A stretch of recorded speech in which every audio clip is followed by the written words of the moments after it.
Hi friends, welcome to my YouTube channel and Instagram page. ఈరోజు నేను చెప్పబోయేది ఏంటంటే, రవితేజ గారు నటించిన మూవీ 'ఇరుముడి' సినిమా గురించి అనమాట. చాలా రోజుల తర్వాత ఇది ఒక రకంగా రవితేజ కంబ్యాక్ మూవీ అని చెప్పొచ్చు. మనం ఎప్పుడో చూసింటాము 'భద్ర' కావచ్చు, లేకుంటే ఇంకా 'ఇడియట్' కావచ్చు. సో, ఎన్నో సినిమాలు చూసింటాం. రవితేజ ఎనర్జీ ఏ రకంగా ఉంటుందో అందరికీ తెలిసిందే. ఒక అన్ని హీరోలు ఒకవైపు అయితే, రవితేజకి హీరో యొక్క ఫ్యాన్స్ ఒక రకంగా డిఫరెంట్ అనమాట. ఎందుకంటే ఆయనకి సినిమాలు చూస్తే అప్పట్లో బోర్ కొట్టేవి కూడా కాదనమాట. అంత రకంగా పాజిటివ్‌గా, ఎనర్జీగా ఉండేవిది. సో, ఆయన ఎనర్జిటిక్ కూడా భలే యాక్ట్ చేసేవాడనమాట. సో, అలాగే ఈ సినిమా గూడా ఉందని చెప్పొచ్చు.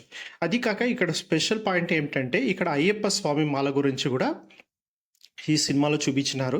సో, గాను సినిమా చాలా బాగానే ఉందనమాట. సో, సినిమాలో రవితేజ యాక్టింగ్‌తో పాటు ప్రియా భవానీ శంకర్ యాక్టింగ్ కావచ్చు, మళ్ళీ రవితేజ కూతురుగా నటించిన ఆ అమ్మాయి యాక్టింగ్ కావచ్చు, భలే బాగుందనమాట. దీనికి స్పెషల్‌గా దీనికి తోడు 'జీవి ప్రకాష్' గారి బీజీఎమ్స్ అయితే సినిమాలో హైలైట్ అని చెప్పొచ్చు. మొత్తానికి సినిమా అయితే చాలా సూపర్‌గా ఉంది. ఇంకా 'సాయి కుమార్' గారి యాక్టింగ్ కావచ్చు, ఎంతోమంది యాక్టింగ్ గూడా ఈ సినిమాలో చాలా సూపర్‌గానే ఉంది. మొత్తానికి సినిమా అయితే సూపర్‌గానే ఉంది. సినిమాని మీరు సినిమా హాల్‌లో చూసి బాగా ఎంజాయ్ చేయొచ్చని చెప్పొచ్చు. సో, అది కాక ఇక్కడ 'మల్లెపూల పాల్లకి' అనే పాటొచ్చినప్పుడు సినిమాలో నిజంగా చాలా మంది ఆరతి గూడా ఇచ్చినారనమాట.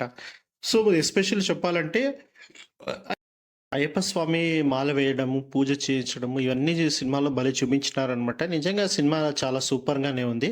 సో, ఇలాగే మరెన్నో విషయాల కోసం నా యూట్యూబ్ ఛానల్ సబ్స్క్రైబ్ చేసుకోండి. మరి ఇన్‌స్టాగ్రామ్ పేజ్‌ని ఫాలో అవ్వండి. ధన్యవాదములు.